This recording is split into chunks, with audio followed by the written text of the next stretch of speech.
This is from Panic, and it's talking about the Australian scene and whether or not he'd come back and play CS. He says, I'd play CS if a single team had the intention of beating them, referring to Renegades. Too many people playing with shit-tier players because they are mates. It's the old guard 2.0. So do you want to explain or elaborate this tweet a little bit more for us? Oh, I mean, you could do it in one sentence, honestly. Like, just straight away. APOC and Ofnu, how many fucking times are these two going to kick each other and then join the same team? Like, the fuck? Like, you're going to get kicked. One of you is getting kicked.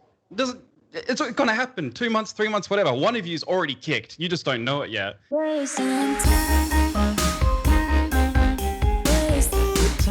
Welcome to episode 19 of Geographically Challenged. It was going to be a great start. It was looking perfect for our first live show.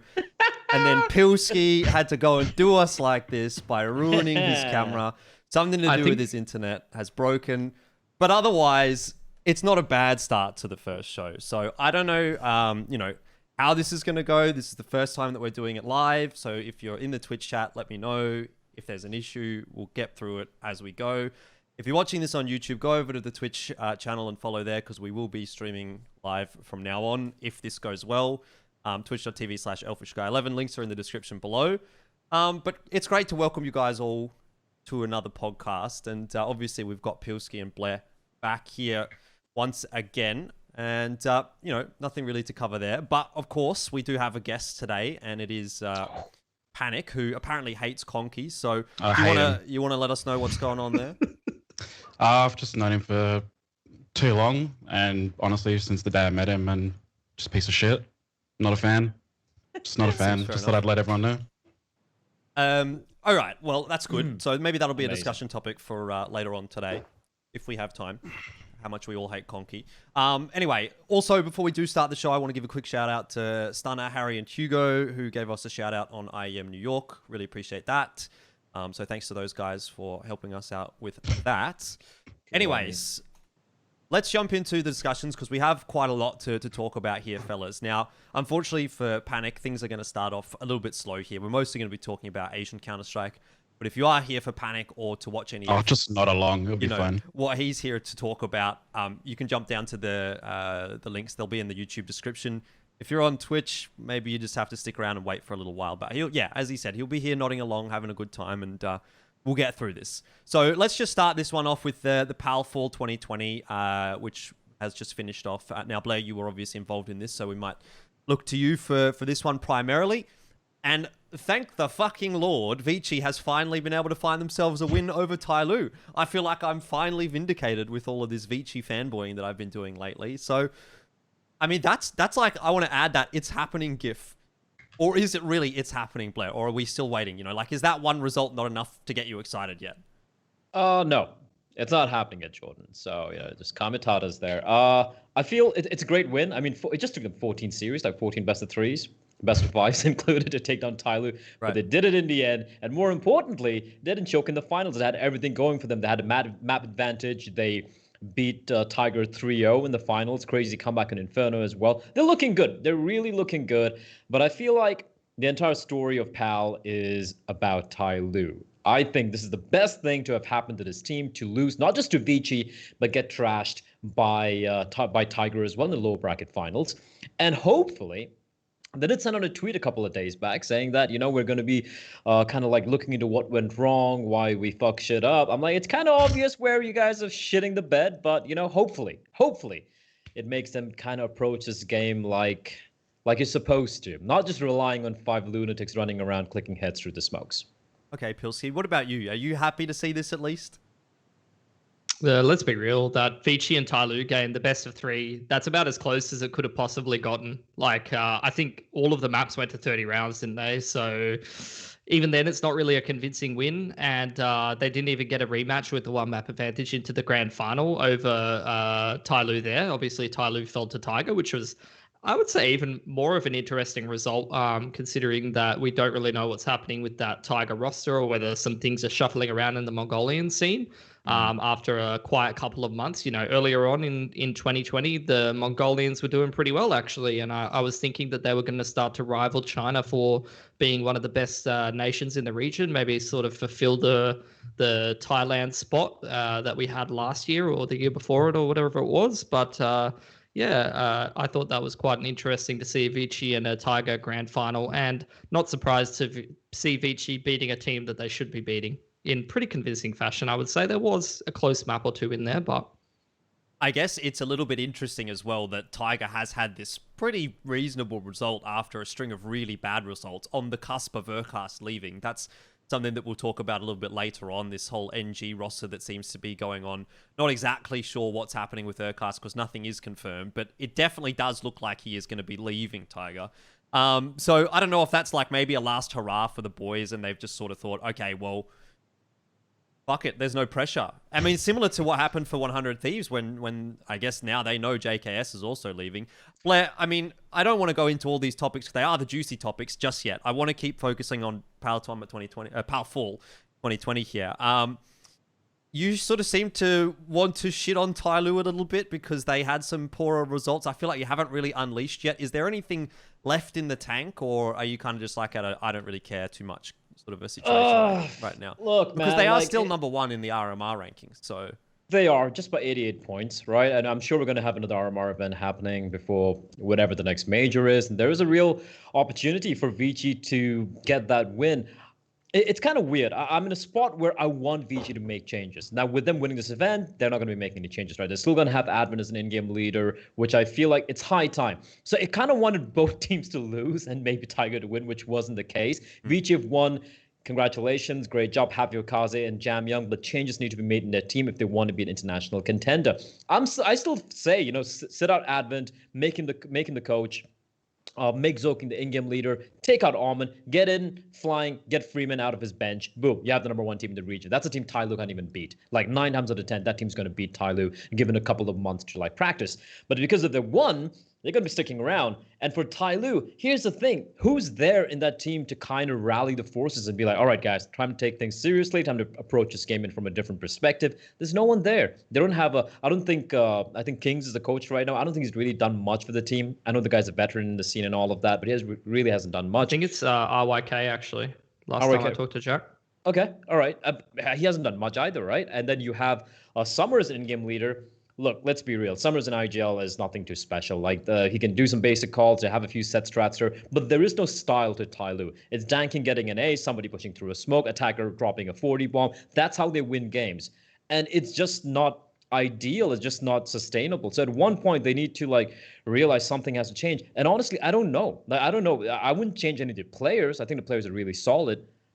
But I would sacrifice at this point one of these star players just to get a real in-game leader on. Problem being, there are no in-game leaders in China right now, apart from Advent. There's literally no one else who I could say could come into Tyloo and they would respect him. So they need a real coach. I don't see a good coach in Asia either. So I feel like for Tyloo, kind of prepping for the remainder part of the year, for the next RMR event maybe, they just need to get a coach from outside, which in our COVID world today is it doesn't look very likely at the moment. So yeah, I feel like Tyloo will remain in limbo for a while, and I really hope that they do struggle a little bit just so they make some drastic changes. Because I worry they're just going to bounce back and just smash everyone again, like they did in the past. All right, Pilsky, I mean, we've talked enough about Chinese Counter-Strike, so let's talk about your favorite topic when it comes to Asian CS, the Thai region. They didn't really do too much here. It's, again, the Mongolian region that's really kind of popping off.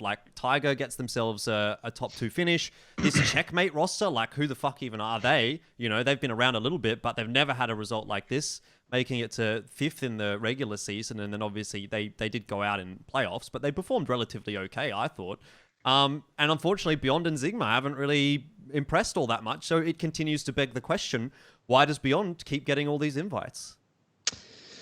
Yeah, so I mean, just to touch on something we talked about before, we've seen a lot of iterations of this sort of fuck it effect, where you've got 100 Thieves, you've got FaZe like winning an event and stuff like that. Couple different teams having that sort of fuck it attitude. Maybe that's what needs to happen in Thai CS. Just begin the Thai shuffle, the musical chairs starting to shift around once again, and maybe they can perform a little better. I mean, let's be real. I think Sigma and Beyond have had the same roster for quite a while as well. I think QQ is the only player who's sort of swapped in and out of Lucid Dream. And it's interesting that not many of those Lucid Dream players kind of went to any other CS team. Rather, they sort of like gone to Valorant or wherever, to what theoretically could be like greener pastures for them. But I think if I'm one of those Thai teams and I'm actually serious about like trying to be a contender and having lackluster results for a significant period of time, I would do my best to like try to attract a proper player from like a Lucid Dream, try and get a John Olsen or something like that. Because if you're letting someone like that sort of slip through your fingers, in my mind, that's kind of like a wasted opportunity. Even if he really does want to play Valorant or whatever, he's really sick of CS. You can do plenty of things to try to convince people to come and play for your team. I think, isn't that NG Esports like organization a Thai organization? Did I hear that right? It is, yeah. Mhm. And you've got all these Thai TOs. Like, surely someone in Thailand's got a bit of money to throw around. Like, get in there, mate. All right. Why Well, not? it's a good transition then into what we're going to talk about next, which is NG Esports. I do just want to quickly wrap up the PAL fall results with Tyloo is still number 1 in the RMR standing. So even despite the fact that they finished 3rd, they're still 88 points ahead of Vici, which means if the major were to happen tomorrow, they'd be the team to go through from Asia. So does the result matter that much? How insane is that, by the way? That they win like 9 out of 10? Is how many? Sorry, it's like 14 out of 15, isn't it? Events or something like that? Yeah. Series? Series. And they're like only, 80 points ahead? Yeah, but like, the thing is that? The thing is, there's only been 3 RMR events, so it's not like all of those are counting towards the RMR system. So. But like, they have been domestically dominant, and they're only 80 points different. Like, they've beaten them almost every time. They've only lost upper bracket series. They haven't even lost a whole tournament to them. I guess they didn't perform as well in that last one because obviously they lost to Tiger. But that's fucking crazy to me. That like Vici's 80 points off of them when they've like. My memory of this year is like Tyloo's just fucking shitting on them. Well, it's also the later RMR events have more weightage, right? So I think that kind of balances it out. Yep. Okay, well, let's move on then, because Panic's sitting here very, very patiently waiting for us to get to the Asian topics CS. that he interests. Pretty good. Yeah, I watched it once. Yeah. Hey, What did you think about Asian CS? It originates in Asia. I'm pretty aware of. All right. China's in Asia, but that's about it. Just as an aside, by the way, Pilsky, your mic is really quiet. I don't know what just happened, but it went like, I don't know if you guys can hear that as well. Bleh and Panic is really quiet. Yeah, it's super quiet. So maybe you need to just fiddle around with your settings and see what has It's happened. muted. It's fucking muted. Yeah, it seems like it's muted almost, but who knows? Anyways, You can't hear me at all, really. we can hear you. It's just really really quiet. So don't worry, we'll fix this, or Pilsky will fix this. In and out, like It's not- completely muting itself. It's not It's not a unlike Pilsky to have tech idiot. issues, though. That's all I'm saying. So, all right. In the meanwhile, while Pilsky's trying to figure that out, let's go into the discussion about NG.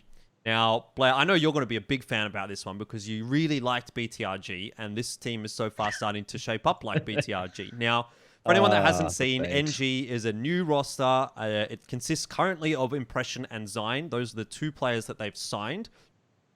And it's a Thai organization that seems to have just popped up out of nowhere. Now, great news for Impression, who has been not getting paid by BTRG, so he's been able to just jump ship and go straight over there. He's taken his boy Zine with him as well. And it seems like they're trying to put together this sort of Asian super team, right? The one that, it's like, to me, I almost characterize this as like BTRG 2.0, a team that like should have been one of the really good teams within the Asian region and never got their shit together. So if NG can do what BTRG kind of set out to do, I think they're actually going to perform really well. And based on the signings that it looks like they're making, obviously having got Impression and Zine and some of the rumors that I've heard around who else will be joining this roster, I think it's actually going to be fucking sick. Yeah, but you got to go back to the results they had as BTRG. I know they had a lot of issues in the recent past, a lot of money being owed to the players. But when there was no money being owed, when they had a lineup going, the results weren't that special, were they? Like, they didn't really win anything. They didn't have any deep runs. They were nowhere mentioned amongst like the top 5, top 6 in the region. Like, you had the Tyloo's, Vici's, Invictus, even throwing a couple of other Chinese teams out there. And BTRG, I didn't see any big upsets coming in. Look, I like Impression. I like the players in that team. You have Xcurt, you got Zine, you got Impression. You expect to see results. It never came true. So now I guess it's another opportunity for Impression to show that he knows what he's doing, with the players that he trusts. I know that the BTRG org also were kind of a little intrusive when it comes to players being picked up, who they wanted to be picked up, who they wanted to be cut, instead of Impression getting the call on that. Now, look, I feel like sometimes management has to take a call as well, so I'm going to kind of like not really jump into that thing. But I feel like, yeah, I'm gonna be a little reserved with my hype. It's looking promising. Some of the names, Urcast joining in, if that does happen, it's going to be pretty big. But you know what? Till they get results, I'm still going to just sit back and just observe. So I just want to give a quick plug to something that isn't out yet, but it will be out in the future. I've just recorded in retrospect with Impression today. So I don't know exactly when that'll be out, but if you're watching this on YouTube and it is out, I'll put a link in the a little pop-up there for you to have a check out. And he sort of goes into detail quite a lot about why BTRG wasn't able to perform to the level that we expected, what he expects from this NG roster, and that kind of thing. So it was quite interesting. I don't want to give a whole lot away, but there were a lot of extenuating circumstances within that BTRG roster, and I am somewhat inclined to believe what he said. Now, let's get into the weeds with this NG roster, though, right? So we've got Impression, we've got Zine already signed. I don't see a world where Xcurt doesn't get signed to this roster as well. I mean, I think that's the obvious choice, right? You've got 3 players coming across from BTRG, no buyouts. They're all going to leave the org because they're not getting paid anyway. So they're just like, fuck this, I'm jumping ship. I think you're forgetting Xcurt still signed with Tyloo. Yeah. Okay, that's true. Xcurt's on Tyloo's bench, so they will have to negotiate something for him. They will. Your mic's still very quiet, by the way, Pills. So anyway, just we can hear you, but you're quiet. Yeah. Okay, so, but even still, regardless of that, I still think that they get Xcurt because it seems like this NG roster's got a bit of money to throw around anyway. Particularly if, based on my assumption, they're getting Urcast. Like, I don't think you get Urcast for cheap from Tiger, which is a Chinese org. And Urcast is like their star player, like, they're not their star, but like, you know what I mean? Like, he's the guy that everyone sort of associates with that roster. It's like, you think Tiger, you think Urcast. So if they're going to get Urcast, they're going to be paying big money for him. And I think that means they've got a bit of money to splash around. So, okay, that's what, 4 players, in my opinion. I don't know if you guys agree, by the way. If you don't agree, you can throw another name in the hat. The other thing is that Impression was sort of giving us a little bit of a clue. He said 1 player has 4 letters in their name and 1 player has a name ending with T. Now, Urcast obviously has his name ending with T. Kaze, yeah, fuck it, let's go. Well, initially that was my thought. I was like, if they've got the real money and they want to make a power play, it's got to be Kaze and Bentet. No. But how are you going to buy Kaze out of Vici? And where is Bentet really likely to come back to Asia? Probably not. But it would have been sick if they would have. Anyways, that aside, looking at the names within Asia that you could actually put into those 2 categories, whose names actually end in T that are actually liable to join a mixed team that speaks English? There aren't really any. There's like Bentet, Urcast, and Advent are the 3 names that end in T that I came up with, where I was like, okay, theoretically that could happen. Now, obviously, it's not going to happen for Advent. And there was any number of Chinese teams, Chinese players as well that ended with T. But I sort of just disregard all of them. So I think, to be honest, we've narrowed it down. I think it has to be Urcast in this situation. So if you've added Urcast, now you have to figure out who that player is that has 4 letters in their name that's joining the roster. Because we've got Xcurt, I believe. So who's the last player? Now, I want to rattle some names off for you here, boys. And you see if you can think of which one it might be or who you reckon would be a good choice. Okay? We've got Zeta, Glow, Stax, Jinx, Dobu, News, Valorant. 9, Leaf, CBBK, Wits, Kaze, Foxes, KNTZ, Score, Rate, and Bleh. You reckon it's any of them? I I know immediately 2 of those. I immediately thought that it would be Urcast Dobu. Me too. Yeah, Um, me too. That's what my mind instantly jumped to. Is my mic better, by the way? Yes. Yeah. Excellent. Fair. Why would they throw me in there, Jordan? I don't know. Maybe you could join. I just thought Fuck it off. would be good. Okay, but seriously, I don't think it's Dobu now. Like, initially my thought, Pilsky, was that it was going to be Urcast and Dobu when I saw that. But now I've heard a little bit more. There's been some rumors thrown around, and it looks to me like Dobu's staying on Tiger. I don't know whether or not that is 100% true, but that's my speculation. So I think we cut Dobu out of there. And now my next guess, and I told Impression as much today, but he didn't confirm or deny for me, was that because this is a Thai roster, surely it has to be a Thai player then, right? They've got a Thai org and not a single Thai player, assuming Excurate is the one to join as the AWPer, and Urcast is the one to join as well. So I'm thinking maybe CBBK makes a comeback. Yeah, the only Thai player who would probably make me feel happy to like join us to the lineup would be Olivia. But then again, like you said, if Excurate's there, Olivia doesn't just work as a secondary op over there. But I don't know. I'm just gonna wait and see. I think I already have so many issues with how much role clash there is in this team, like just with their initial pickups. Like I'm already worried that you've got we've got Zion, who's like more of a lurky player. Urcast has played in like a Greyhound or something like that, where he's had a lurky player playing in the same team, like a Dexter or something like that. But he's not the most aggressive rifle you've ever seen. He's like sort of in the middle, or maybe slightly more on the passive side. And then you've got Impression, who isn't really a player that holds W into a side or anything like that either. He's like a, more of a supportive kind of player. So I'm already looking at the rifling core and thinking like, who's like Wing into the bomb site here? Score. What about Score? See, Score would be a good player. And the thing that I was thinking to myself as well is the fact that I was looking at, I think Blair, you retweeted it, of like this Mongolian shuffle of the old mate who was posting on Twitter. And I'm thinking to myself, Score's not moving around. Everyone else is moving around. Rate's going to Tiger over Score. Why? That doesn't make sense to me. It doesn't make sense. Score is by far and away the best player on D13. In fact, might be the best player in Mongolian scene, IMO, even with the whole Tiger roster being there. So Score would be a banging pickup, but does he speak English? I don't know. I think that could be the problem there, right? I know like most of the players in Tiger can speak very good English, but apart from that, I don't know about the rest of these kids. That could be the problem, which would that would suck, right? Think about it. Like if you talk about Mongolian orgs, it'd be so much cheaper to buy out these checkmate D13 players and buy players out from the Chinese orgs. But if they can't speak English, I mean, there's no point. Okay, I want to do this thought experiment though. I want you guys to give me your team so that in 2 weeks or 3 weeks we can go back and look at this. So from my perspective, it's Impression, Zion, Excurate, Urcast, and CBBK. So what have you guys got? Pili and Bleh. I'm not going to throw Panic under the bus with this one. I'll go. I know what I'm talking about, okay? Zion, Impression, and Urcast, and Excurate, and Score. I like Score, to be honest, and I'm kind of fishy about why he's not moving around in the Mongolian teams. Okay. I don't actually know if that's a good roster because I think there's a fair bit of role clash there, to be honest. And somebody's going to have to make some concessions here or there, and it's already like an international team with like communication barriers on top of some role conflict and stuff. That might be another recipe for an underperforming team. I know we're not going to see this lineup, but I don't really see a good combination possible, Jordan, but I'm going to go with this. I'm going to go with who we have. Like obviously we have Design.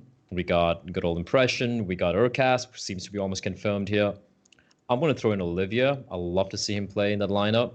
And I don't know if Excurate's going to be there. In fact, if they can pull off Derek from Bren, I can see this lineup being pretty decent. Derek, Olivia as a primary operator, and then we have those three.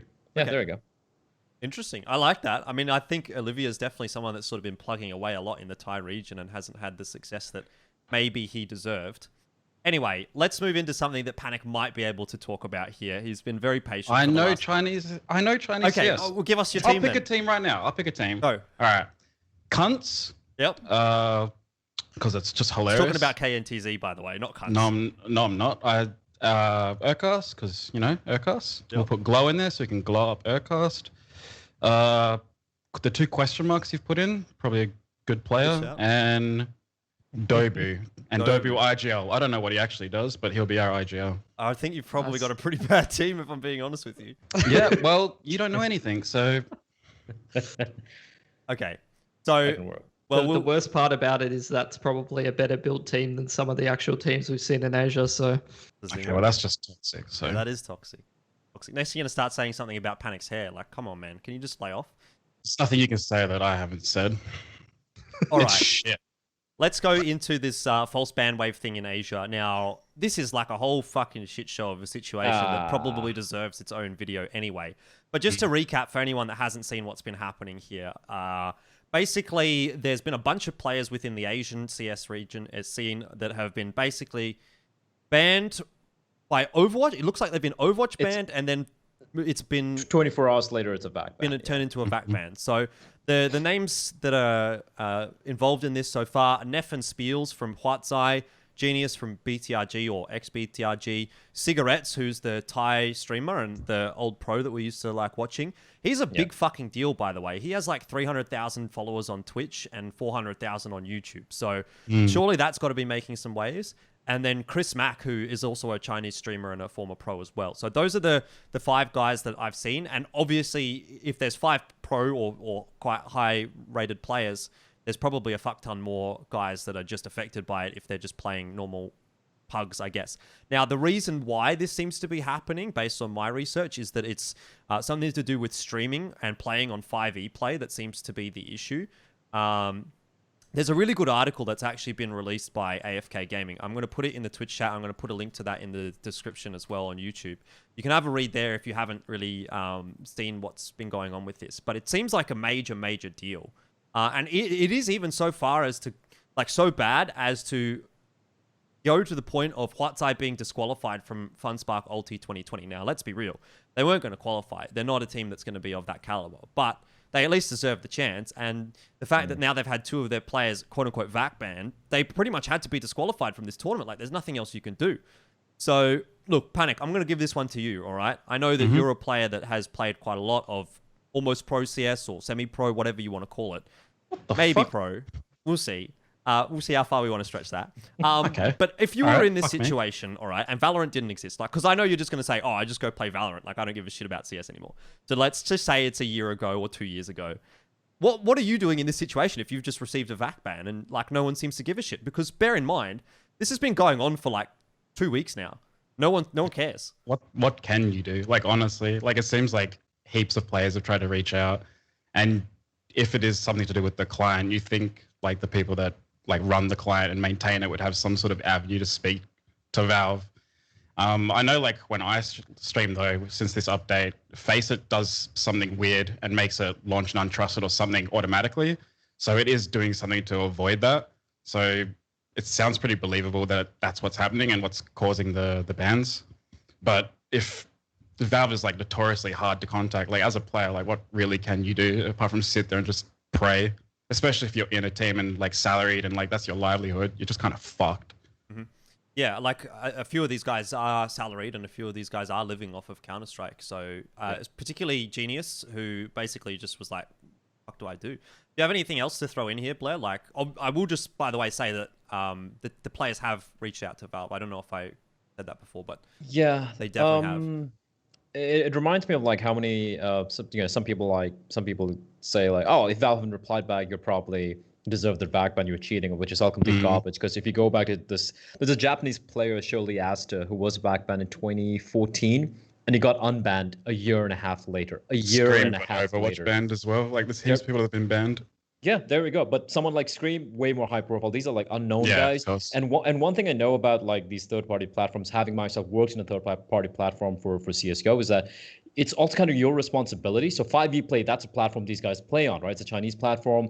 They obviously have spoken to Valve, talking about, how their attitude is going to be working with CSGO as a, as kind of like an overlay on top of that. It's their responsibility to reach out to Valve and figure out what the fuck went wrong and help these guys get unbanned. They have to do it. I'm not saying Valve should keep quiet either. Valve should be speaking a little bit more. But it's fucking Valve, right? It's fucking Valve. I really, really feel bad for these guys. Hopefully, considering it's just not one player, but a multitude of them, hopefully something's going to be heard. But again, because we don't really have much access to the Chinese social media, we don't know what 5e Play are up to. They should be taking a more active role, because these are some pretty big names getting involved. And you never know. You might see someone like, imagine if you see someone from Tyloo or Vici getting banned. And that could be the case. I know these guys play in 5e Play as well, right? So that could lead to some fucked up scenarios, especially with RMR events. Just what happens if, let's say, admin gets banned. Is Vici going to get disqualified from that win? Like, things are just going to get complicated. So you want to preempt that. I would like to see 5e Play take a be a little bit more proactive. But yeah, it's up to them. Pilsky, I'm sure everything that you were going to say has probably pretty much been said here, but is there anything else that you want to throw in for this? All right. I do just want to say, like, if you see anyone watching this or anyone, sees any of these tweets or anything like that, I reckon it would be very nice, very kind of you to sort of amplify those tweets, give them a like, retweet, whatever, because from my perspective, these guys are like, they're not the top pros in the Asian region, but they are some of the better players. Are they even pros? Are they maybe pros? Maybe they're pros. Maybe they're not even pros. They're not cheating. Not even pros. But hang on, Panic. They're not hypothetically pros. They are actually playing for a living, unlike some people. Semi-maybe pro. Oh, fucking. I feel like someone's got a bit of salt going on. Maybe you should. I'm just checking. Just checking. All right. Just checking. That's just good. keeping it all good. Anyway, just tweet about this shit, because if this happened over, I said this, like, I made a Reddit thread and I said, like, if this happened over in NA or EU, like, can you imagine if, like, even some tier 2 EU or NA pros were getting banned, false fact banned, it would be a fucking shitstorm. Yeah, blow up real quick. But no one seems to give a shit. I made one Reddit thread and that's the only thing I've really seen about it. It went up to the top of Reddit, to be fair, but short of that, it doesn't seem like anything's really happening with this. I haven't heard any updates lately about it either, which is obviously less than ideal. So hopefully something's happening in the background that we haven't seen, and hopefully Valve gets back to these guys. Anyway, that's that for that discussion. Very quickly before we go into some more of the rumors and stuff, I do just want to give a quick shout out to the Funspark Ulti event, which Wings Up won against Bren, who came second place. So some of those results are a little bit weird.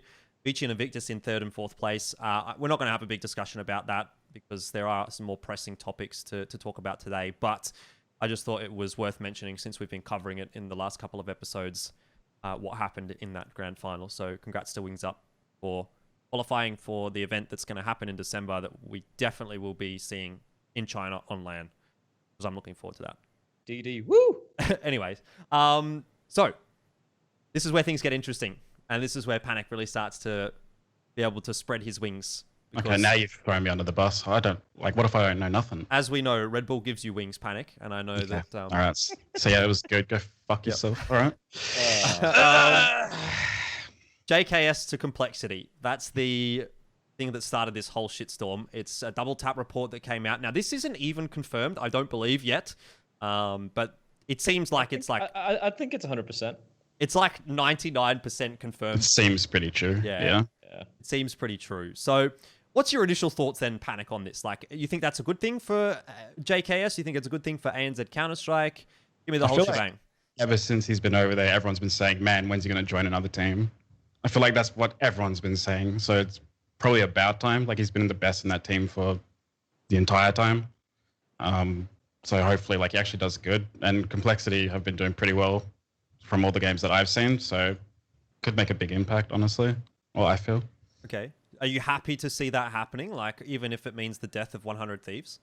If I'm being completely honest, I couldn't give a fuck if Australians stay together. Like, I'd rather see Australians go over there and play with, like, different countries and actually succeed than just, like, keep getting shat on. Look, like, I'm not going to say I expected any other answer from you, so it's good. At least good that you're consistent. What about you, Pilsky? Have you got anything a bit more eloquent to put in here? It should have happened ages ago. I'm exact same mindset. I was even thinking, like, I remember that one breakout event that JKS had where he had like that highlight round against Liquid on like that Dust 2 A site. And I was like, someone pick this guy up and get him out of like Oz teams. And here we are fucking how many years later? Like, I think like 5 or 6 years later or some shit, he's finally gone to like a very good team. Hopefully. Well, yeah, hopefully. I think there's a problem because I think there's a fair amount of role conflict when he goes into that complexity team because you've already got BlameF like playing those more lurky positions. And I think like I remember I was watching like HLTV Confirmed podcasts where they were talking about like, oh, BlameF should keep his like roles. I think Glaive was on it and JKS should fill Obo's roles. But I'm like, I don't know, like I almost want like JKS to be in his element in that lurk position, but maybe it'll be good if he can like adapt and change up his play style a little bit more. And then my second thought after seeing that was like, finally, Liaz can actually get to play his roles that he wants to play. But like, it seems the general sentiment of this team is that 100 Thieves is going to break up and not be a team anymore, which is like, it's almost like Liaz and gets the call up to a good team and never gets to show what he's made of, and then it's just like, oh, see you, mate. Thanks for coming. Well, this is a whole other discussion in itself, by the way, because obviously if JKS goes to Complexity, which seems to be a lock-in, 100 Thieves have now confirmed that they are departing from Counter-Strike, and the question is, what happens to the remaining players? What happens to Azza, Liaz, Gratisfaction, and Jakm? Now, I'm not sure about you guys, but I've heard literally every fucking thing under the sun when it comes to this. I heard Complexity's going to send Obo over to 100 Thieves. It's just going to be a trade, JKS for Complexity. I thought, well, that doesn't sound too bad. But then 100 Thieves said they're leaving CS, so that seems unlikely now. Also heard that the Aussies are sticking together and joining Gen G. I've heard Jakm is going to Cloud9, which also now seems to be incorrect because, as I've just read 10 or 15 minutes before we started this, Esatag is now in Cloud9. So I don't really think anyone actually knows what's going to be happening. I also heard that they're coming back to ANZ. The players are coming back to ANZ. So from my perspective, this is all just conjecture. Has anyone got anything, any hard lockdown on any rumors or anything like that, or something they want to throw in here? I've heard some kind of reliable rumors that the Gen G merger would be a very distinct possibility. I think it'd be a major mistake for Azur, Liaz, and Grad to come back to Australia right now. You need to make it work there, boys. Like, you need to reach out. You've made a contact. You got to watch out for yourselves. I think there are spots available. I think Gen G, they still want to stick with Counter-Strike. They've already lost a couple of players. They have Bentet there. You have Automatic. Make the dream happen. You had Bentet shitting on Renegades back in the day and Renegades shitting back on Tyloo. They can join forces. They can make something really happen here. I have heard rumors. I think that is the likely possibility. I don't know how it's going to really work out because that means 6 players, right? You still have Kusta on Gen G. You have Azza, you have Liaz, you have Grad as well. But I think that would be the likely result, at least based on what's there, considering the lack of talent in NA lack of teams in NA right now. And of course, don't mind what's going on behind me. We've just got a new puppy, and my girlfriend's Is trying that to find behind or in front of the desk? That's behind the desk. Get the puppy, Jordan. There he is. Oh, you bring the puppy. There he is. Yeah. Oh, very That's cute. adorable. my new puppy. So. You know what? Fuck all these topics. Let's just talk about a puppy. Yeah. It's better. It's less Puppy depressing. to Gen G. He's just trying to get in on the discussion. Yeah. Look. And Jakm's going to go to an EU team. I'm 100% sure there's going to be one EU team who's going to get Jakm. I think it's easy for him. That's what I've heard. The most consistent ones I've heard is that Azza's coming back and that Jakm's looking at European teams. Okay, so Brad, yes, I haven't heard too much on. What happens if Azza comes back then? Where does he go to? Avant. He goes to Avant because they've got that slot available, right? And that is something that we were going to get into. Playing with Avant players on Face It from America, a lot. So, so is you that could make the a more really likely fucking scenario? sick team out of that Gen G roster, though. Thinking about those pieces, it would be nothing against Avant. It'd just be a massive downgrade for Azza. You don't want to go back to Australia during Corona as well. You're going to be fucking stuck here forever. Yeah, you're not going back. But he might just be over it as well. He might just want to come home. He's been there for a long time. Who's even on Gen G at the moment, by the way? Who's actually still Kusta, in the roster? Audi, Bentet. So they do have 3, which would then make sense as to maybe why Azza wouldn't be in there. And Automatic, wait, who was IGLing? Automatic? No, Dax was IGLing, but that's why I think almost you could have Azza go into that Gen G roster. But if I'm thinking about the prospect of having Automatic back on Rifle and Grat in as the AWP, so you're dropping Kusta then, right? Yeah, I don't really know. I don't know what configuration I'd want, but I definitely want Automatic on a Rifle. I want Grat as the AWP. I want Liaz in his element in an actual lurk role rather than being forced to do some other bullshit. And you got Bentet in there. Even that Core 4 is fucking sick. And with So remove Kusta and make Azza the in-game leader? I guess so, but I'm not sure if you... I think Kusta's actually pretty decent. I'm not sure if based off performance you can actually... quantify saying that Liaz deserves a spot over Kusta, to be honest. I don't think you actually can. Maybe the thing is the Aussies go as a package deal and they say we're only coming if all 3 of us come. Something like that. Dumb. I think that's dumb. I guess why it would be the right play right now in this environment, right? Because of the lack of NA orgs picking up CS teams and all of that, but not just hampering yourselves and minimizing opportunities. The only team's going to pick you up is Gen G. There's no one else then. they have no bargaining power. Like, you don't have any leg to stand on in that situation. What are you going to say to the org? Like, we're a package deal. It's like, bro, your alternative is you come back to Australia and your career's fucked. Like, you literally have no bargaining power in that situation. Yeah, Powers and Gen G's call it like they can just like, yeah, come to us and we'll give you this, and they don't really have an answer apart from yes. Like, we can only take Say 2. no to that. Yeah. Let me ask you this then. What do you want to see happen? Like, in your opinion, what is the ideal scenario for, or out of all of these? The funniest one would be they come back, because it would shit on this scene. Like, it would just go on fire. Everything would just go tits up. Yeah. And I would just laugh. It would be so funny. I almost want to see what would happen if they came back. And it might be a fun sort of theory exercise for us when we get into this next discussion. But Pilsy, what do you reckon? For me personally, I think Gen G, like having those 3 go to Gen G, is like my ideal world. If I see, it's because essentially that's like what we were talking about when we had Gomez on, and he was saying like Bentet might have joined 100 Thieves in another era. Like, and I was like, that sounds fucking sick. I want Bentet on Renegades. But now it's actually a possibility. If all 3 of them go to Gen G, that's basically what it is. It's Gen G, but it's 100 Thieves plus Bentet and then automatic. Yeah, so we did Pro League, and actually, I remember we watched Gen G play with that stand-in, and Automatic said that Kusta was doing the in-game leading, and that he is actually pretty decent at doing it. So my theory would be Gen G is Kusta, Automatic on a rifle, Gratz the AWPer, Bentet's in there, and you chuck Liaz in there. Yeah, that's what seems really likely. Pretty sick roster, actually. Yeah, like, that makes sense. With how like up and down NA competition is at the moment, they could actually be pretty competitive, I think. They already were. I don't know. Like, I mean, that makes sense, especially since Pan1k mentioned how, Az is playing Face It and shit with some of the Aussie guys. But at the same time, looking at the lack of in-game leaders right now, look, I don't necessarily rate Az a very, very highly as an in-game leader, but there's a distinct lack of IGLs in the region at the moment.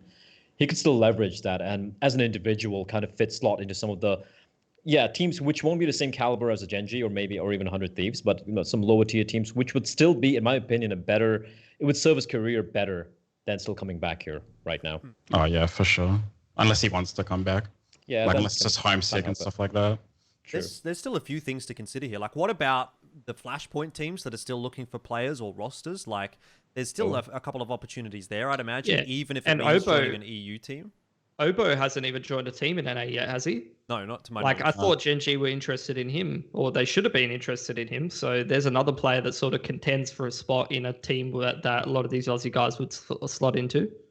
Yeah, and then the other thing is, what happens to Gomez? He's been with this roster since they were Vox. Does he stay at 100 Thieves and move into a more like general manager position or something like that? Or does he go with the team to Gen G, et cetera, et cetera? Like, what happens to Gomez?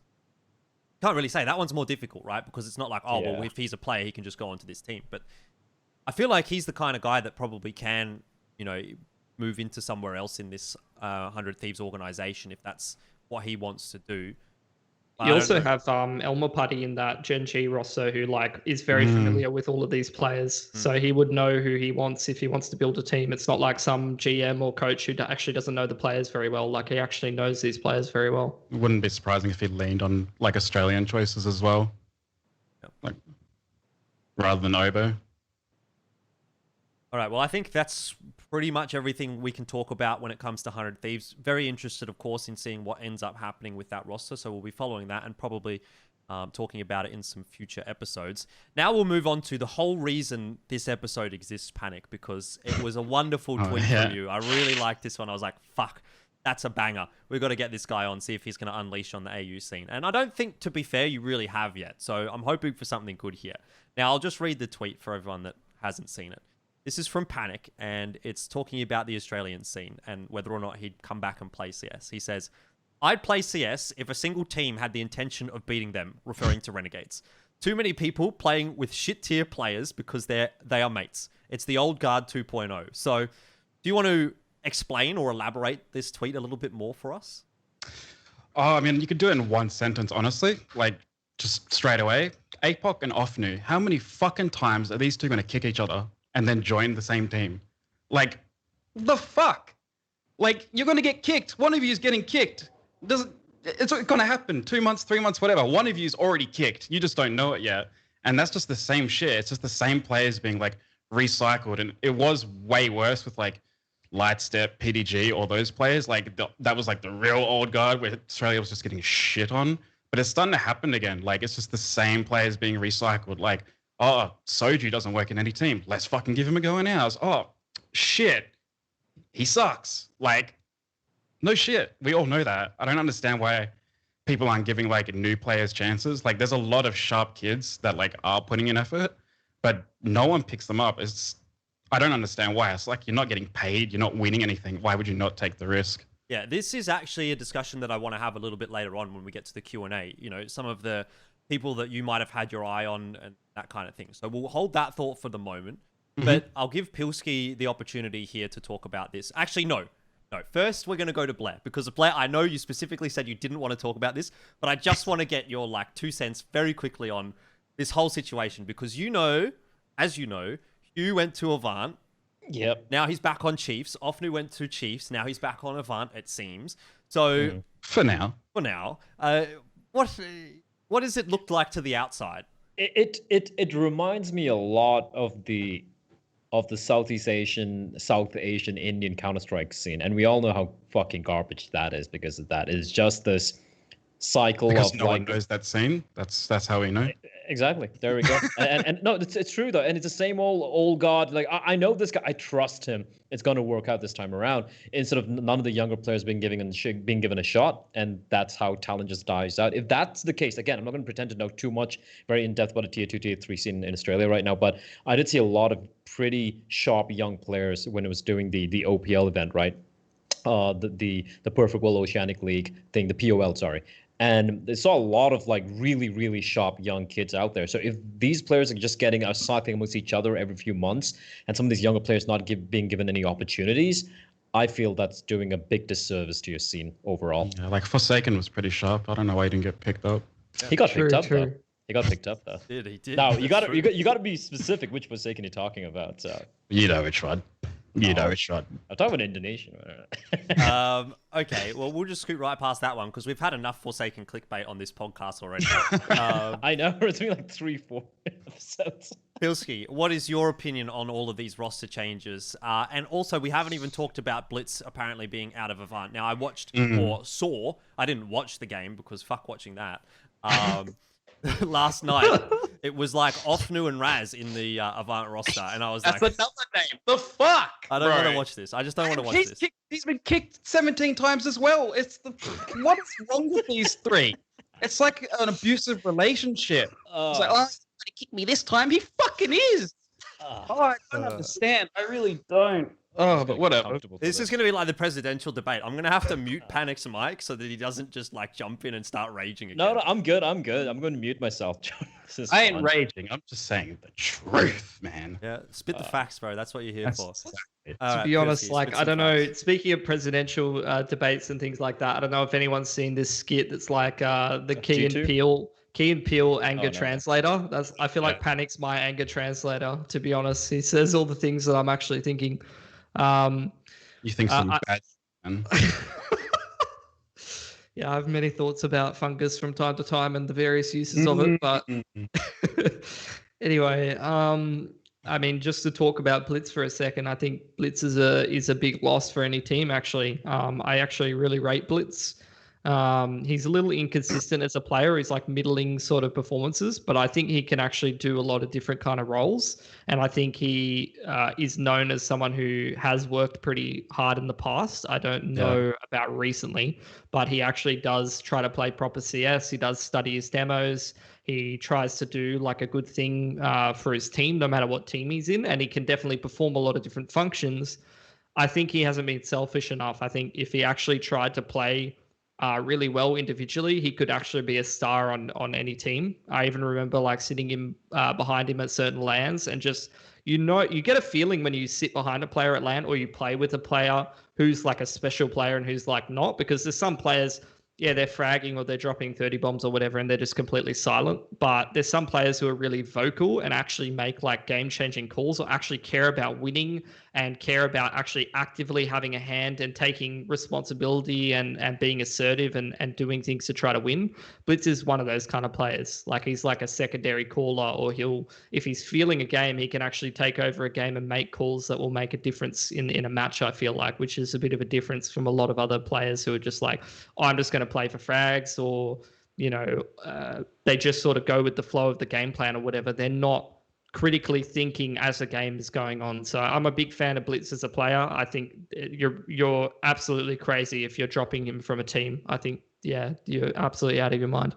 Do you have any input on that quickly, Panic? I don't think you've ever played with Blitz in a long-term fashion, or not a long term, but I have played with him. There's I rage quit that team. That's another story. But Which one? Yeah, exactly. I have a feeling like maybe Blitz has not been playing that much, especially like out of scrims. I don't feel like I've seen him play pugs or FPL in a very long time. He might be just getting over it, like the hard grind. Like it could be that. Like I really don't think I've seen him play anything outside of officials in a very long time. Okay. Was there something else you wanted to throw in there, Pilsky? Well, that's a bit of a tangent about Blitz. I think the main point was about recycling the same old talent, talking about old guard, talking about APOC and Ofnu in particular. I think I singled them out. That's pretty fucked up. I mean, APOC, my thoughts of him as a player is that looking at him in Tainted Minds and like Chiefs rosters, he's quite like on the older end of players at the moment. If he like retired, I wouldn't be surprised and stopped playing CS. And then sometimes like he'll just drop 30 bombs in like grand finals against Renegades and have like massive impact plays. And it has me questioning myself. Like I don't really understand all of that. But at the same time, I think he's had enough chances where if he was going to be dominant in the scene, he's been in top 3 teams pretty consistently. He probably would have already done it by now.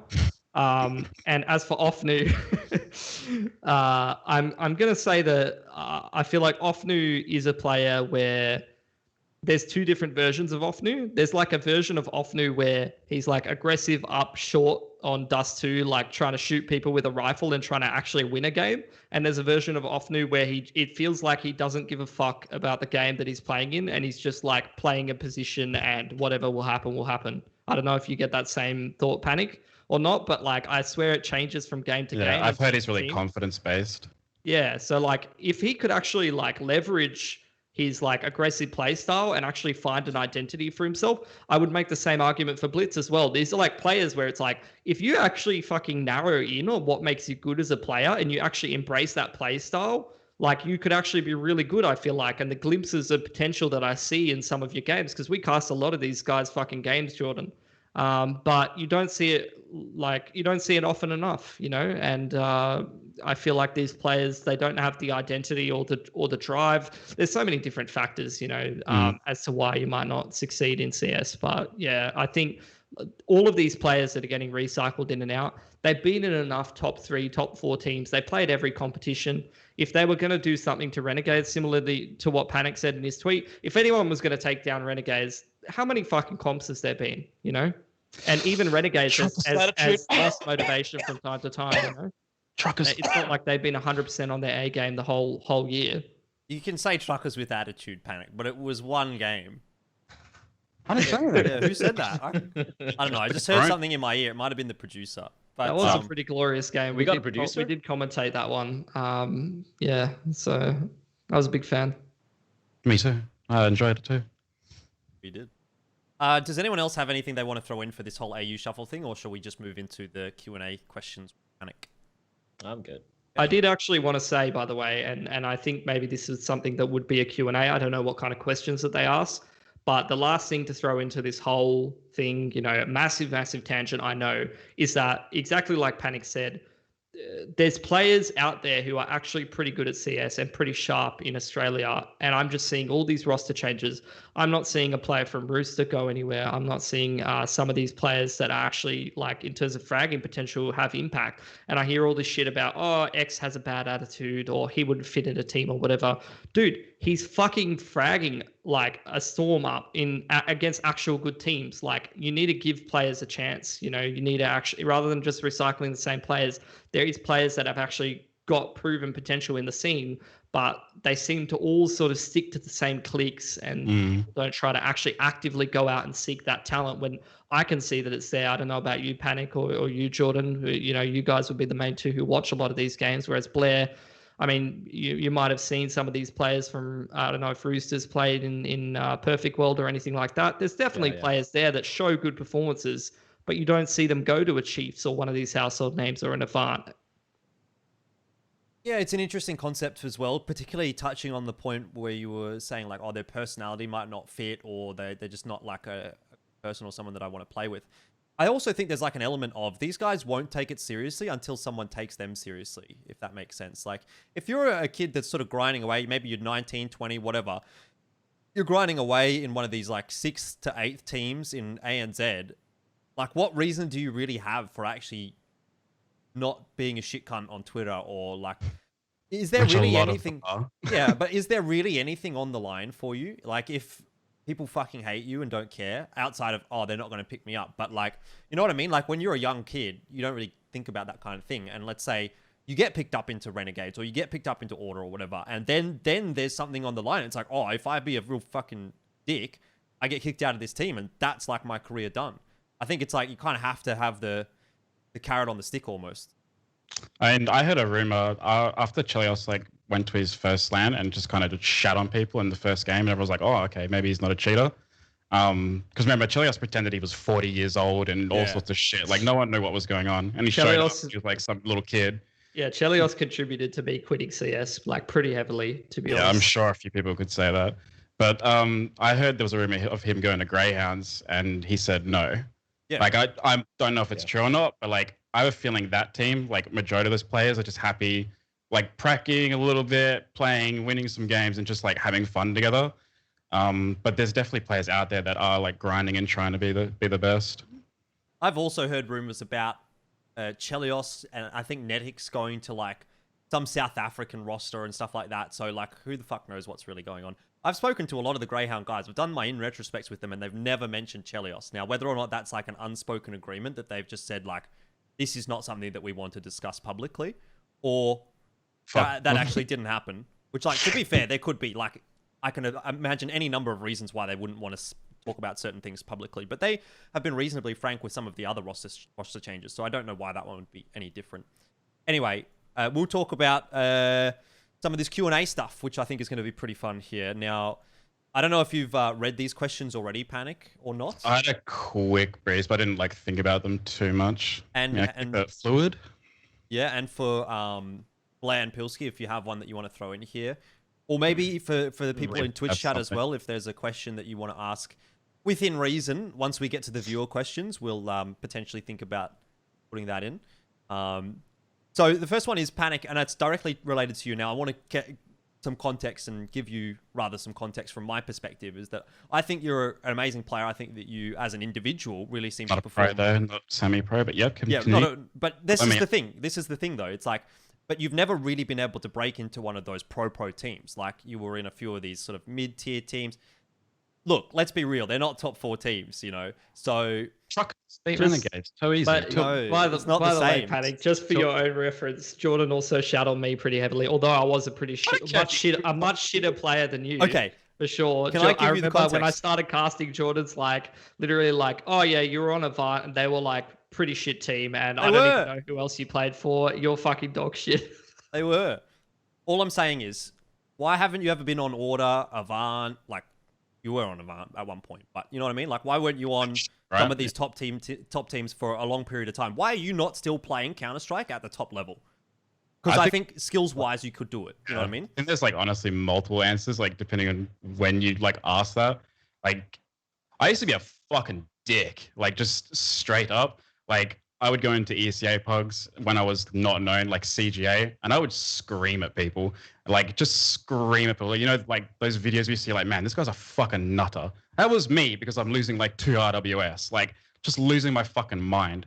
And that like has still stuck with me. I still have people coming up to me going, hey, remember 7 years ago when you yelled at me?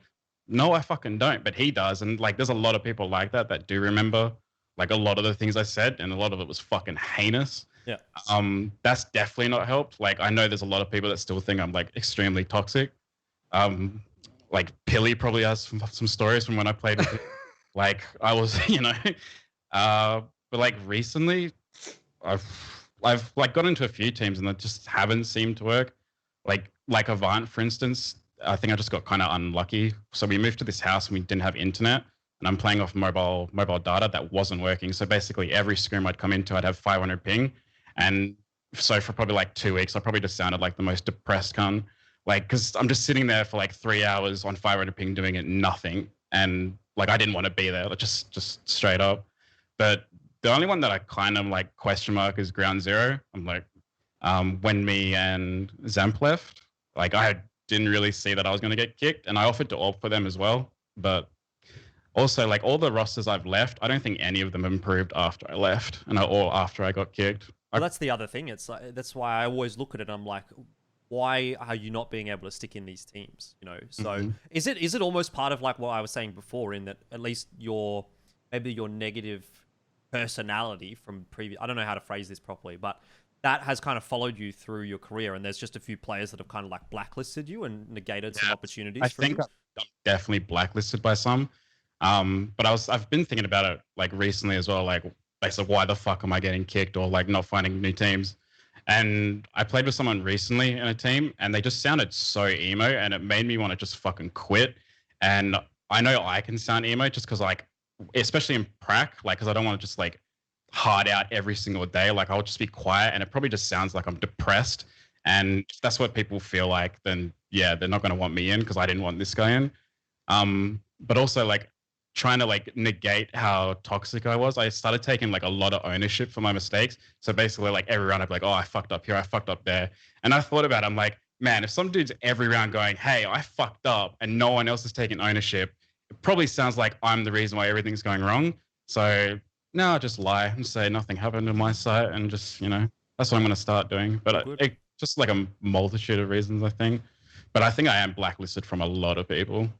So will we ever sort of see you again in Counter-Strike, or are you full hardcore on this Valorant grind? Like, if the right opportunity came up, would you come back? Yeah, I much prefer Counter-Strike. Like, Valorant is just a shit fest. Like, ranked is real bad. Like, scrims and stuff are much better. But the game is just so fucking random and just at its core. So, like, if there was an offer, I'd come back. But I just don't really see that happening. Like, or an offer good enough that I think would actually like work out, because I don't want to be one of these guys that joins a team that I know is not going to work and get recycled and all that. What would the offer have to be? Like, what tier of team? Probably Renegades, something like that. Renegades. Would you consider Order of Avant? Oh yeah, just like anything like top 4 or 5. Like I don't want to be like carrying a team anymore and then having it die. Like I'm kind of over it.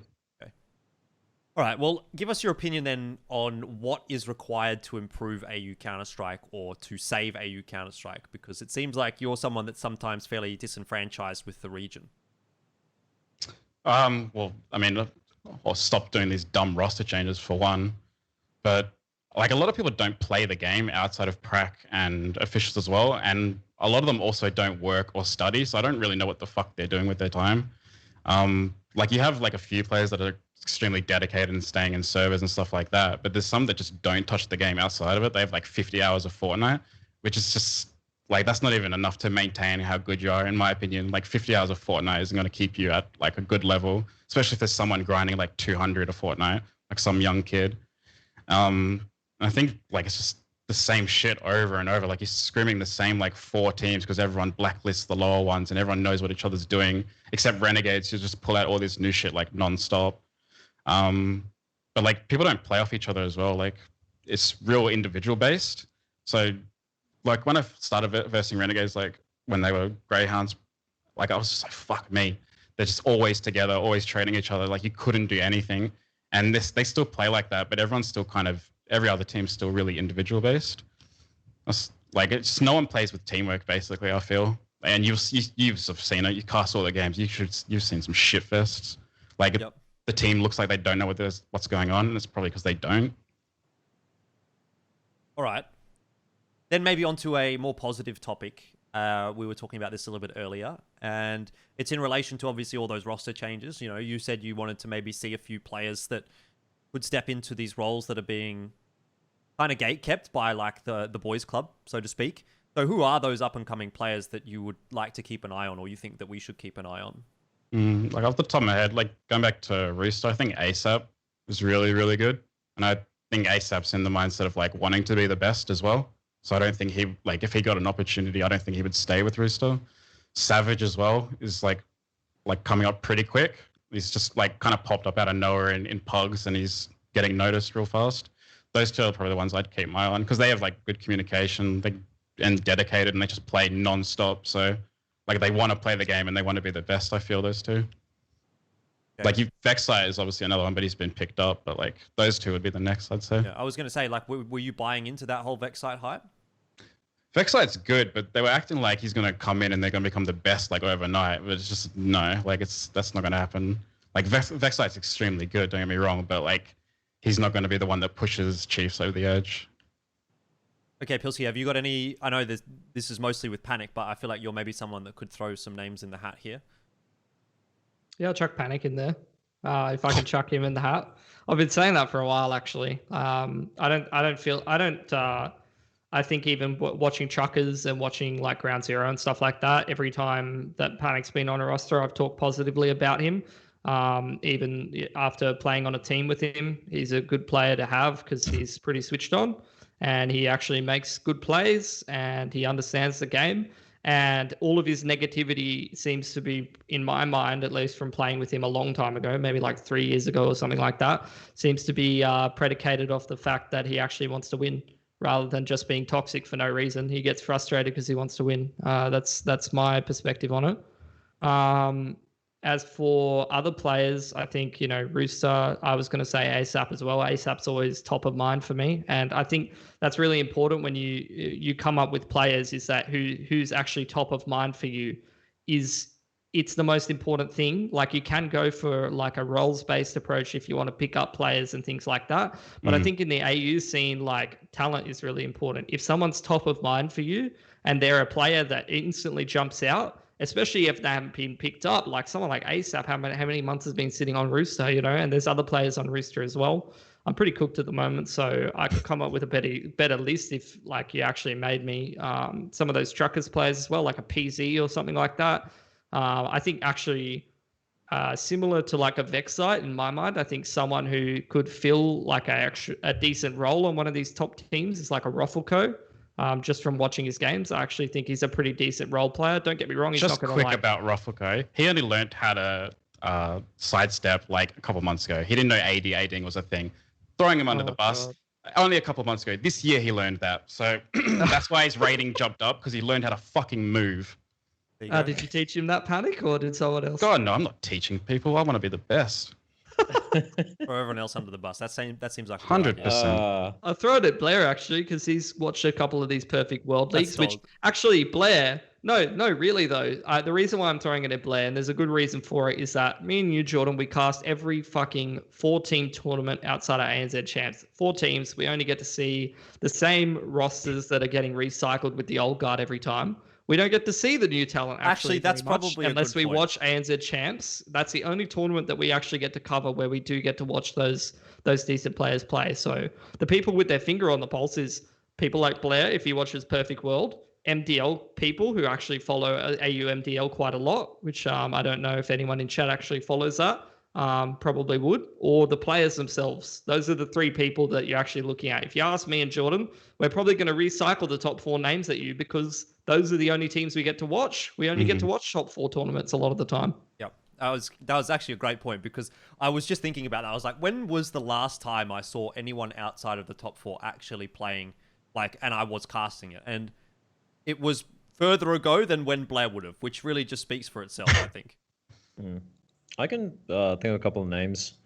Wait, let me just go back to the games. Just 1 month of Perfect World Asia League, it wiped my brain, man. I remember you were saying Savage and 2D, I think, Blair. I don't remember if okay, let me take a look here. Like Paradox, Ground Zero struggled quite a bit. That tournament didn't really impress me in any way whatsoever. I'd chuck Badonka in there, actually, now that you mentioned Paradox. was What's wrong, Panic? Something Nothing. sinuses? It's Nothing. it is spring, so 2D. So look, I like the Dawnfall team because I feel like Moop, he is kind of like, he's more of a veteran from what I understand, and like I don't know, the team seemed to click. 2D was pretty fantastic. Savage showed quite a bit of promise. Calamari was fucking hell.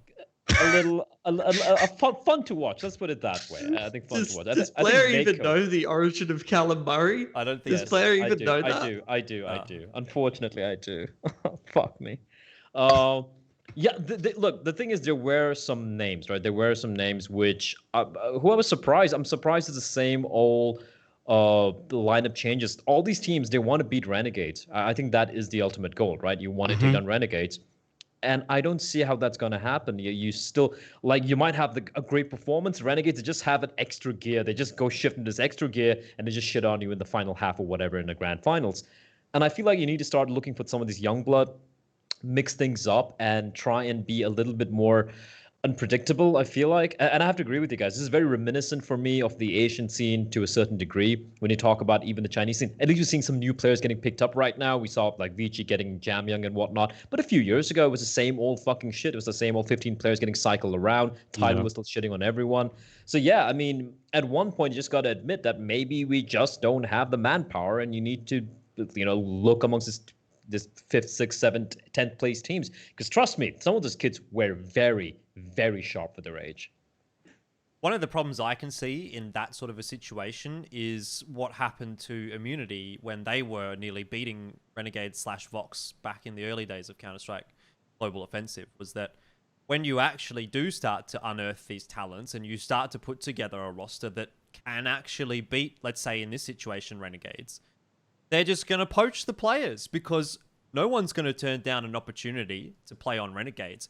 Even if that's why you have to get them them before Renegades, right? No, that's why these other teams have to be looking out for these players to try and beat Renegades with them, Sure, and have a better team. Think about that's where you hit him with the $100,000 buyout on a $1,000 salary. Fuck you, Renegades. Yeah, true. But like Usillo is the perfect example of that. He got taken into that Immunity roster. They started fucking Renegades up, and then what do you know? He gets taken to Renegades, and then fucking Immunity dies. It's just like, there you go. Anyways, I think that could be a real possibility. Like, if someone unearths this awesome talent, of course Renegades is just going to pick them up. So they've got the buying power. They're going to do what they want. I think it's going to be tough to beat them. Obviously, not in a world where maybe they just go overseas and they're in their own little bubble this whole time, and that lets you maybe develop outside of the scope of Renegades, but that's not happening at the moment. Anyway, we've had enough of a discussion, I think, about the up-and-coming players. So we'll move on to this Valorant and CS discussion. It's always one that we like to bring up. And this is another one for you, Panic. What are the opportunities like? Do you think there's better opportunities in Valorant or CS right now for Australian players? Like, if you're a new player that has no reputation in either of these titles, which one should you choose if you want to be like a pro player? After OPL just got fucking fisted. It's pretty hard to answer, but I'd still say Valorant because it just has way more of a casual base. There's just way more people I feel that watch Valorant streams and people streaming Valorant. Who streams CS? They've started. Oh yeah, well, I mean, there you go. We're fucked. We're in trouble if it's only Mac.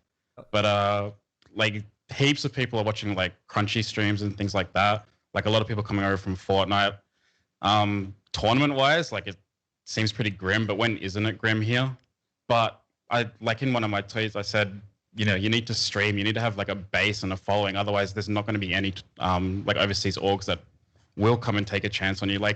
You can be a top 3 team, but if no one knows who you are, one, the org isn't going to find you. But why are they going to pay money to someone that has no Twitch, no followers, no online presence at all? They're just not. They're just going to stay in their own little region. But Valorant seems to be growing viewer wise. So a lot of people are just fanboying EXO and shit like that. Yeah, which makes no sense to me, by the way. No disrespect to those players at all, but they were not top tier CS players. They were. I think a lot of people are going to get rotated out of Valorant teams. There's a lot of weak links in a lot of teams. I think a lot of people just form teams, just straight away to get into the game. but you'll slowly start seeing like the weak links get rotated. Yeah, exactly. I mean, isn't that something which we saw at the beginning of CSGO as well? We saw a lot of the 1.6 veterans who were struggling move on, right? And then like, what, a year later, all of them kind of like, well, just found out they were shit at the game, and all these new kids came about and just took their role. So yeah, that's going to happen here as well. Yeah, for sure. Well, that pretty much answers that question then. And let's go into the viewer questions from last week. Now, if you're watching this on YouTube, make sure you drop the YouTube question, the comment. Drop the YouTube comment with the question if you want us to answer it. If you're here in Twitch chat, you can drop one right now, and maybe we'll pick up on it if you want us to answer something.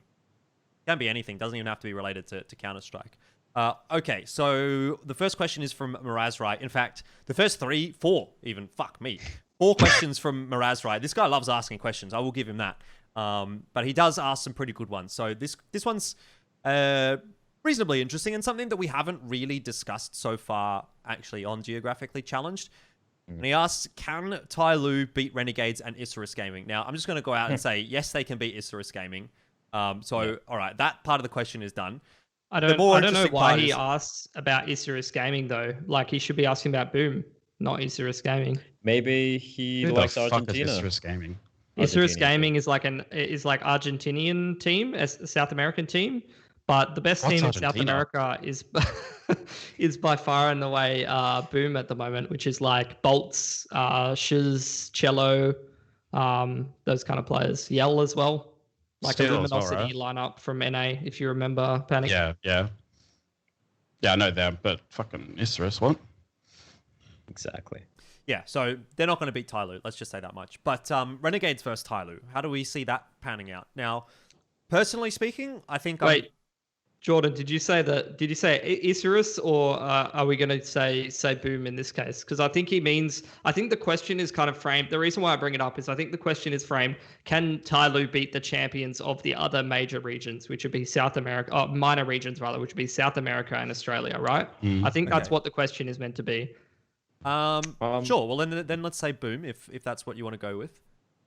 I don't see them beating Boom apart from like maybe an off map here or there. I'm going to say they can't beat either of them.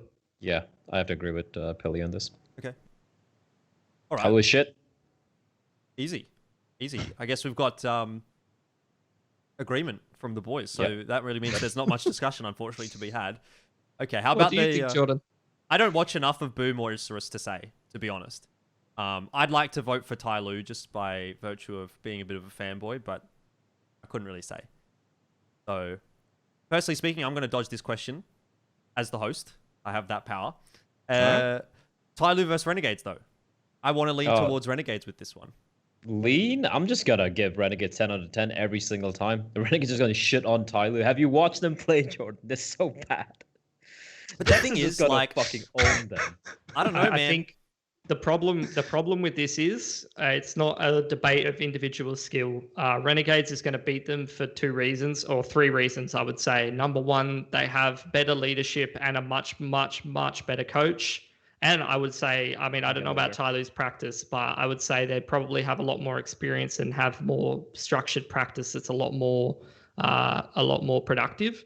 But the main 2 reasons is, number 1, they're going to out mid-round them every day of the week. And number 2, they have a way fucking better map pool than Tyloo. You're talking about a best of 3, a veto. Tyloo's going to get shit on in the veto. They've got to basically 2-1 every series and reverse sweep it against Renegades. And that's fucking hard to do when Renegades has a pretty good map pool. Maybe not when you go to like tier 1 CS, but up against a Tyloo, their map pool fucking shits on Tyloo every day.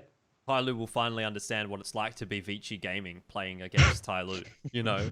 So that's interesting that you guys are actually so far on the Renegades hype train. Like, I get it. And it's not hype train. No, but you know what I mean. They've shown it. So biased, honestly. Your arguments are sound. Totally. I will say that. But I still, maybe I'm just like jaded. Like, I've seen enough Australian teams go over to China and whatever and play against the likes of Tyloo and Vici and just not be able to do anything. I guess this Renegades though, is right? it is a different beast, isn't it? So yeah. That's the main thing, I guess. So yeah, looks like we're all in agreement there. I mean, Panic, do you want to have any 2 cents on this one? I haven't watched Tyloo like enough to even say anything, so okay. I won't. So you'll say Renegades. Congratulations. Renegades, no, I won't. 4 from 4 votes. You know what? Nope. No? Tyloo. Just to be a dick. Tyloo, okay. Congratulations, Tyloo. You have the vote of confidence from the guy who doesn't even watch This the games. guy. I don't even know where Argentina is, so. Well, now this is another question that's interesting to me, and I don't really have an answer for. If ATK and CRNB ended up meeting in an open qualifier, how would the server selection work? Well, they shouldn't be meeting in an open qualifier because that's Japan CRNB. and South Africa. CRNB is a Japanese team, and ATK is from South Africa. So if they wind up meeting in an open qualifier, the TO has fucking shit the bed, and they shouldn't be hosting tournaments. But they should be hosting fucking tournaments? Wasn't there that situation earlier this year where there was the South African it was North Africa and South Africa. Right, yeah. I mean, but look, listen. I've heard TOs ask me, but I'm sure Australia can play with Southeast Asia, right? It's not that far. I looked at Google Maps, so I've heard TOs tell that to me. This has actually happened like a few years ago. Thankfully, credit to them, they were able to switch it up later on. They were okay, we get it. You know, it doesn't work that way. But here, simple answer: there is no server choosing in that scenario. Japan and South Africa is fucking ridiculous. And if that scenario ever comes about, that TO should be called out in public, and they should stop hosting events. Fuck them. All right, and we look forward to doing that when that inevitably does happen. My legit answer, if they were to actually play against each other, and for some reason we had to decide a server, I think the way that would happen is a server veto, which we've seen happen before with disastrous results. But I don't think you can do anything else. No, but they can't even be. It's not even possible, Jordan, because it's ludicrous. Like India to Dubai would be like 50 ping. So India to Japan is about like 120, 100 ping. Then from Dubai to South Africa. So it's 200 ping any fucking way. It is not fucking possible. That's easy then, Blair. Just chuck them both on like Luxembourg or some shit. They can both play 300 ping. Then we've got an even game, right? That's what they do with the Middle East qualifiers with still so much. Oh, God. Don't get me started. Okay, we don't need to get you started. We'll move on. We've got another question here. By the way, that last one was from Murazrai. This next one's from Murazrai. Why is Asian CS considered a match-fixed clown fiesta so much that it is nicknamed Mafia CS in some circles? Now, I'm going to let Pili and Bleh get their giggles out. Do you have anything to throw in here, Panic? Because I know we were talking about this just before we started the show, and you were saying you haven't watched Asian Counter-Strike because it's just a shit fight. So why don't you watch Asian Counter-Strike? That might be a good question. Because it's a shit fight. Like, it's just people pushing smokes and doing the most random shit. It feels like you're just watching a pug. It's so confusing to watch, and must be confusing to play as well. Like I remember so many big plays where it's just some dude like, you know what, fuck it, I'm gonna go the opposite side, go through this smoke, wrap around, and then just kill everyone. And it's like, what do you say to that? Like, fuck. It's just so weird to watch, and I don't think like it's improved for the most part. Like it's just so random. So you don't watch it because the quality of the Counter-Strike is poor? Yeah, what reason would there be to watch it? Like, I don't know who any of these teams or players are. I'm not going to learn anything apart from, like, what not to fucking do watching it. Like, I'm not going to bet on it. God fucking no, I'm not going to bet on it. Like, I don't want to go bankrupt, and yeah. So do you think that the reason, like, that is part of the reason why everyone thinks Asian CS is match fixed? Is it just because it's a clown fiesta? People are stupid. People think everything's a match fix. Like one team loses and fuck, I bet my house on a match fix. People are just stupid. Like there's so many kids betting skins. They're like 12 years old, putting like hundreds of dollars on games they don't understand. Like, and then they come in chat and just lose their mind. I mean, Australians are getting like prosecuted whatever for match fixing. Like not Chinese as far as I'm concerned. Like I've heard. So we're the match fixers. Don't take that from us. There are some historical instances of Chinese teams and players match fixing. Dota. Well, Dota definitely, but even in Counter-Strike as well. So Blair and Pilsky, what do you have to say about this whole thing? Why is it a nicknamed Mafia CS? Yeah, I just want to jump on what Panic said as well. It's just unfortunately every time I look at Twitch chat and casting a nation game, it's just a bunch of brain that fucking. I was trying to not like swear too much here, but fucking idiots, right? Look, listen, you know, they're like, but wait, team A beat Team B, and Team B beat Team C. So Team A should be beating Team C. How are they losing? How are they losing? This is 3-2-2. Does it throw? I'm like, fuck off. Like, upsets happen, right? Shit happens, and not everything's a match fix. Having said that, let's be real. There is a very murky underworld when it comes to Asian match fixing. It does take place. There's a lot of online tournaments out there. However, I'm going to put it out there and say that when it comes to most of the events that yourself, Jordan, Pili, myself, we cast some of the like the RMR events or some of the Pro League games and whatnot. I really doubt there's any real match fixing going on there because I know some of the people involved behind the scenes running these tournaments, and they are fucking keeping an eye on it. There's a lot of involvement with some bigger parties.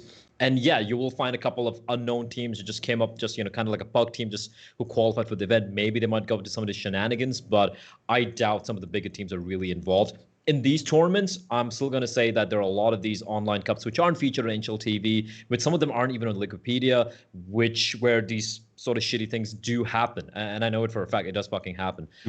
But I doubt it is as widespread as some of these, foil cap wearing idiots on Twitch chat or on Twitter and Vision TV. Yeah, I guess that's what I'm looking for. These are the guys who just think everything's match fixing. I don't think that's the case. It's just that some Counter-Strike is just fucking shitty. You look at it, you're like, there is no way that he would go for that play unless he was throwing the fucking game. The sad truth is they're not throwing the game. They're just that fucking bad. And that's it. Anything there, Chelsea? That's it? Good? All I'm going to say is similar to conspiratory theories and conspiracy theories, things like that. Once you start looking for certain things, it's confirmation bias from that point. You're going to start seeing shit that's not actually there. You're going to start believing it. I'll even say that I've slipped into that mindset from time to time, watching some of the events that we cover, like seeing the odds be like, 1-5 or something in favor of a team, and then they go on to lose a map 16-6, not going to name any names, and look like they don't play proper CS after displaying a fine performance of Counter-Strike on the previous map. Sometimes I slip into that mindset myself, but that doesn't mean that they... That doesn't mean that they are actually necessarily fixing any matches. That just means that they lost the game. Yeah, I was. And whether you think that they did fix or not has nothing to do with whether they lost the game or not. The result doesn't change whether they fixed or not. You'll never know unless it gets investigated. And I don't think that the person that's thinking about it like that is going to be the one to do it. There are some investigations that have happened that I am aware of, and nothing has ever come up from them. So it's like, maybe we look at that and go, that was fucking weird. But if ESIC hasn't found anything, then as far as I'm concerned, no one's going to find anything. Anyway, that is Murazrai's second last question. He's got one more for us, believe it or not, fellas. And this one is, what is the possibility of segregating Asian Open qualifiers into separate regions and having winners of each region face off against each other in a closed qualifier in an ESL or DreamHack tournament? That used to happen when I was involved helping out DreamHack with their with the Masters qualifiers, and even when I was involved in hosting or helping host some of the minors. That's what you used to do, right? Like used to have the Middle East have their own open qualifier, SCA with their own, and then you combine all of them together. In fact, if I'm not mistaken, that is what's taking place that's what happened for the Asian minor as well before everything went to shit with the COVID scenario, right? There was open qualifiers, you bring them together, you play a closed qualifier. The thing is, even with that, if the closed qualifier is in LAN, because the way pings are in Asia, some region's going to get fucked. Usually it's the Middle Eastern guys that gets fucked, or if it's a TO who's kind of new to the scene, they're going to throw in Australian qualifiers as well into the closed qualifiers, and then Aussies get fucked because they're going to get like 200 ping unless they play from Perth. So yeah, it's been done, and I believe that's something that most orgs should be getting back to. I don't know why they're not doing it with the entire online CS phase we're having right now.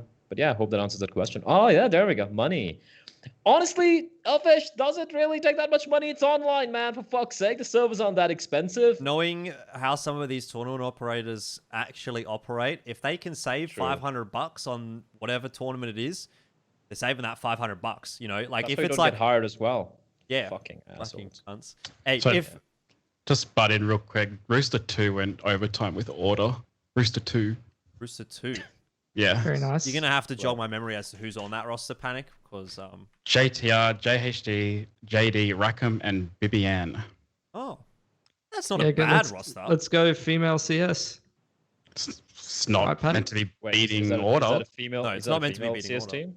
Yeah, No, just one girl on the team. Okay. Yeah, we have one mixed team. Good shit. Yeah, credit to Bibian, Aggressive. by the way, for actually like making that sort of like. Oh, for sure. I think that's really like respect from me. I More know we detail. didn't really cover it, but yeah, there's Yeah, not many female players, but with that in because I saw it and I was like, oh, for fuck's sake. so yeah, shout outs to that team and obviously BBN. Yeah, look, I think it is something that I'd like to see happen as well. But like I said, if they're going to be able to save $100 a day on an admin, like if it takes say a weekend to run it, and you're going to take $250 to pay an admin or $200 for 12 hours for an admin to run each day, they're going to be like, what's the point? Why don't we just invite the guys that were here last time? They seemed pretty good. They played. We still got viewers. That's fine. And that's how you end up with Boot Dreamskek 7 months later in a Pro League invite when they're not even a roster anymore. Yeah. Very cool. That does happen. That does happen, Jordan. Yeah. Anyways, okay, into the Twitch chat viewer questions who have kindly given us a few while we've been talking. Okay. The first one from Yakm. I guess this one's for you, Panic. How were truckers so good? Wants to know. Look, we weren't that good. Like, I was talking some shit, but when I went to join them, it just like going back on the other stuff, like me being toxic, whatever. They checked with Conky first to see if I actually was reformed, so that did happen. But when like Is he like your handler or something? Oh, he handles a lot, trust me.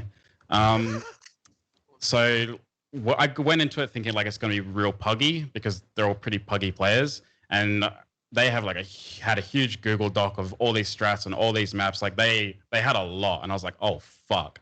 And they all got along and were all friends, and just like no one really argued with each other. So it was like a good atmosphere. It's just two of them wanted to quit the game, which is why it all fell apart. Otherwise, I'd probably still be in it if it was still going. But yeah, there was just they were pretty dedicated. Do you think there was like a realistic world where that was going to be a solid top 4 team? Like, because Chiefs kind of came along after truckers sort of stopped. So where would truckers sit in the current ecosystem if they still existed? I'm honestly not sure because having two people that want to quit, like obviously their motivation to want to play, like drops. So like you see that in performance, like just team wise. But like in a perfect world, if they wanted to play, like maybe, but I honestly couldn't answer that like properly. Okay. But we did beat Renegades 2-0, so. Yeah, once in a match that didn't matter. But anyway, yeah, that is what they say. That's the thing. It's like there's always two sides to this. It's like you guys are going to get pissed off when we're like, well, that match didn't matter. But then Renegades. You say that match didn't matter, Jordan, but that match 100%. Twice before that, and then we came in and beat them. It mattered. They nearly lost twice to two different teams, Chiefs and Order, I think, and then they lost to us 2-0. They cared because when they came back, they knew how to play Vertigo. They fucking cared. That's true. That's a good point. The They way might that have I cared, like to see it. They cared. We 2-0'd them. They learned Vertigo. They cared. I'm gonna say as well, it definitely mattered because I 100% guarantee that fucking match result ruined some cunt's life out there. Like 100%. Yeah, Someone has lost a lot of money on that one. Like dollars in our money because he bet on us just YOLO like $4. And in Brazil, he's just like, he added me on Steam. He's like, thank you. And he like, and I watched the VOD back and he was losing his fucking mind. So we some kid's life. You did. And probably more. Yeah, you fucked up a lot of people's lives. The way that I always like to see that is like, for the team that lost, it doesn't matter. But for the team that won, it matters. So there's always two sides of the coin. And look, I guess we'll never know, will we? We know. It mattered. Vertigo. Okay. On to the next question then. What does Bleh and the rest of the guys think of Wings Up? Now, Wings Up, they just won the Funspark Ulti qualifier. We didn't really talk too much about that. I'm not that excited about them. I will say that much. Like until they do something in one of these bigger tournaments, which is like an ESL tournament or a DreamHack tournament, if they get a fucking invite or a qualification path, then I'll start to get interested. I think they've got some good players. Like I rate DD every now and then. Gas has come from some good teams as well. Same with Ian. Ian's so pretty sick. Yeah, Ian's pretty sick. I like how they have these weird names. Like they have fucking Ian. They got DD, good old DD. They got Martin, Gas, and then you have Child King, which just fucking hell. Yeah, interesting name.